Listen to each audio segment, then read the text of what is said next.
महाबळेश्वर तालुक्यातील गोगवे गावची यात्रा उत्साहात साजरी झाली। खेळीमेळीच्या वातावरणात सर्व तरुण पिढी एकत्रित बघायला मिळाली। रात्री जागरण कार्यक्रम, सुप्रसिद्ध वैभव ऑर्केस्ट्राने प्रेक्षकांची मने जिंकली। त्याचबरोबर आश्रमशाळा गोगवे आणि भैरवनाथ हायस्कूल गोगवे यांचा सांस्कृतिक शालेय कार्यक्रम सुंदर पार पडला।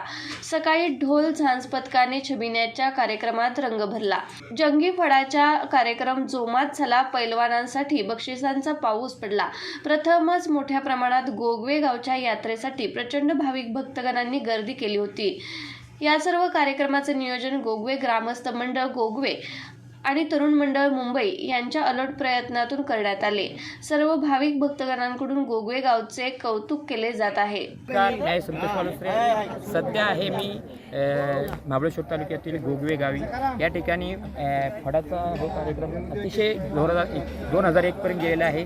पब्लिक आपण पाहू शकता, प्रचंड असं पब्लिक या ठिकाणी बघायला मिळते आणि या ठिकाणी लांबून पैलवान सुद्धा खेळायला आलेले आहे आणि या ठिकाणी बक्षिसांचा तर पाऊस मात्र भरपूर होत आहे, भरपूर प्रमाणात होत आहे। ग्रामस्थ मंडळ गोगवे पाहू शकता आपण, या ठिकाणी सगळे बसलेले आहेत। प्रत्येक खेळाडूला बक्षीस देत आहेत, नारळ देत आहेत। त्याचप्रमाणे या ठिकाणी सर्व ग्रामस्थ एकरूपाने सर्व उपस्थित आहेत। निश्चितच सर्व गोगवे गाव मात्र एकत्रित यात्रेच्या निमित्तानं एकत्रित बघायला मिळत आहे, याचा खूपच आनंद वाटतोय।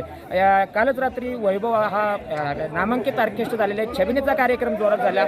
अशा प्रकारे ही यात्रा अतिशय आनंदात पार पडलेली आहे। काही ग्रामस्थांच्या मी प्रतिक्रिया जाणून घेणार आहे। गावची पारंपरिक प्रथेप्रमाणे मिरवण्याच्या यात्रेनिमित्त बाहेरगावची इकडची सखुशीनं लोक आमच्या उत्साही ह्या प्रेरणेने यात्रेनिमित्त गाव मुंबईवरून शहरातून बाहेरून येतात आणि ह्या कुस्त्यांची मौज इकडचे लोक असतात घेतात। त्या संदर्भात आमच्या गावाच्या वतीनं सर्व मिळून एका आनंददायी वातावरणात सगळं काम करतात। मला इथे येऊन चांगलं वाटलं। सगळ्यांनी पैलवानांची दखल घेतात या गावात, मला आनंद झाला खूप सारा। आणखी पैलवानांनी आलं पाहिजे, पुढे गेलं पाहिजे अशी माझी इच्छा आहे। मला बघून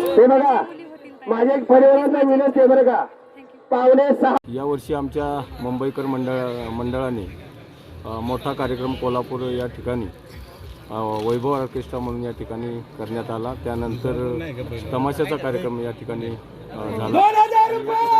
त्यांचा कार्यक्रम सर्वांच्या या विभागातील सर्व पैलवान येऊन चांगल्या पद्धतीने या ठिकाणी यात्रा आमची पार पडते आणि आलेल्या सर्व यात्रेकरूंचे आम्ही ग्रामस्थ मंडळ गोगवे आणि तरुण मंडळ गोगवे यांच्या वतीनं सर्वांचं या ठिकाणी हार्दिक अभिनंदन करतो, हार्दिक स्वागत करतो। असाच यात्रेचा कार्यक्रम भरघोस पद्धतीनं व्हावा अशी मी भैरवनाथ चरणी प्रार्थना करतो आणि या ठिकाणी सन्माननीय सुभाषदादा कदम, चंद्रकांतजी आगोंडे दादा आणि सर्व ग्रामस्थ आम्ही सर्वांच्या विचाराने एक मताने दरवर्षाप्रमाणे या ठिकाणी मोठा भव्य दिव्य असा फडाचा उत्सव आम्ही साजरा करतो। तुम्ही या ठिकाणी आलात त्याच्याबद्दलही तुमचं आम्ही पत्रकारांचं स्वागत करतो, असं आम्हाला आता ठेवा।